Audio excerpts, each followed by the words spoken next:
you know, you're looking at somebody who at one point in my life, I was, you know, a real drug addict. Yeah. And, you know, through the grace of God, I'm still here.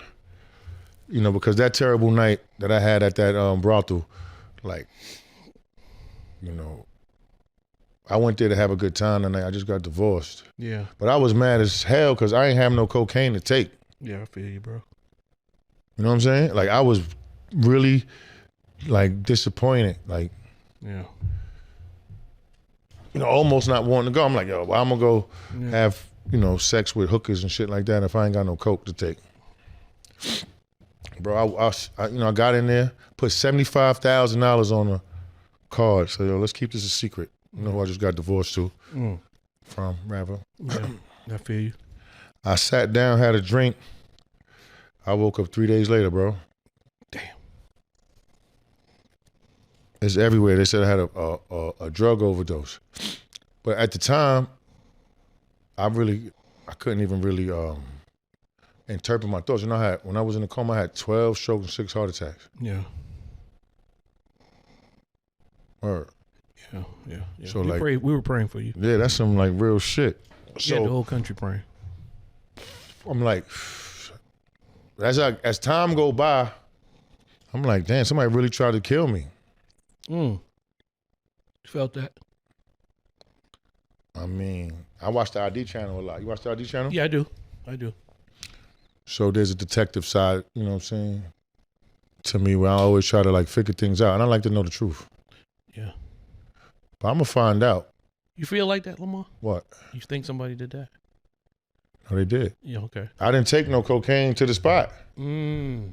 You know what I mean? Like, that's why I started that story with saying like I didn't have cocaine to take to the spot. Laced. They did something. Yeah, that fatty back then probably was, you know. It was something, bro. But that shit knocked me out. Now. That shit, yeah, I couldn't. You know, when I woke up, I couldn't talk. Word.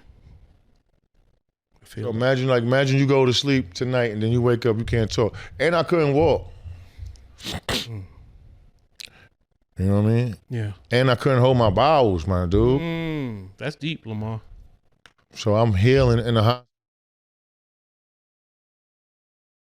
Shout out to my nurses. They was from LA. They was some hood nurses too. They was real. Yeah. But I'm like, that's embarrassing, bro. I'm a 2-time champion. Yeah. And I can't, you know what I'm saying? And I couldn't talk. Yeah. Word. Yeah. I don't know. That's like I'm kind of late on the podcast tip because everybody been telling me I should have did one. I got so much to talk about. Oh, we here now.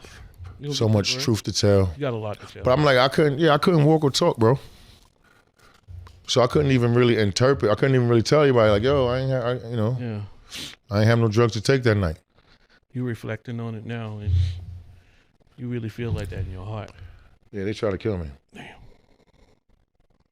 You don't like that. It was okay. Where I was where I was living at in Henderson, Nevada. I live an hour away from Henderson to where the brothel was at. Right. So they had to come get me. That's a hour, and then take you back. Take me up an hour back.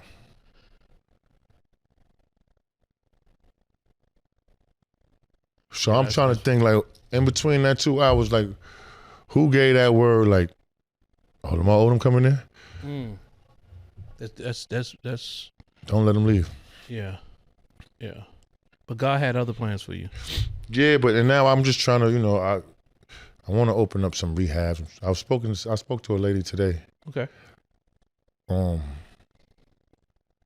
That's on my team, and she was talking about some investors that she know and some people in the big pharma.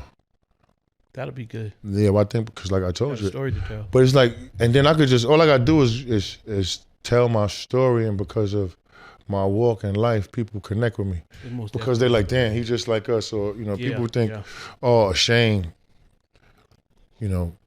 especially when they living in their addiction. Yeah.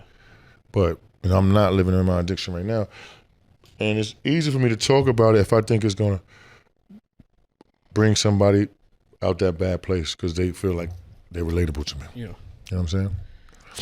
Yeah. So I was like, but coming from that, the 12 strokes, 6 heart attacks. You know what I'm saying? Yeah. Woke up, the money wasn't the same. And so it's like, then you figure out like, okay, you know, now where you want me to walk? You know what I mean? I can't make baskets in front of nobody. You know what I'm saying? Yeah, yeah. So it's like, I think it could only be to, you know, use my platform and my know-how and my wisdom definitely to help people. Yeah. At the end of the day. You know what I'm saying? Yeah, I feel that. That's deep. You're getting it off. But we'll be excited to see you more on the platform, share your experiences, be able to help others. You're here for a reason. Yeah, I mean, that ain't even talking about basketball, what I did on the court. You know what I'm saying? Yeah, you know what I mean? Like, yeah. But it's like, my mom's passed away when I was 12 years old. Yeah. And, you know, from that day forth, I never put my best foot forward towards school. I can relate to that. So I was like, honestly, no, I don't want no credit or no applause, but I think I really dropped out of school in 8th grade. I think I read a little bit of it. Or when my mom's passed away, like I was like, I ain't read no book, I ain't assignment, homework, all that shit was just out the window. Yeah, you lose touch when you I'm like, I'm going to NBA. You know what I'm saying? You was focused and you did that. You went back to school and got back. I mean, I always just did enough. You know what I'm saying? You got big potential, Lamar. Because people kind of saw, I was always a good dude. Yeah. I was never disrespectful. Most definitely respectful. Always one of the people that, you know, you going to invite over to your house. Yeah. And that kind of like, I knew how to read.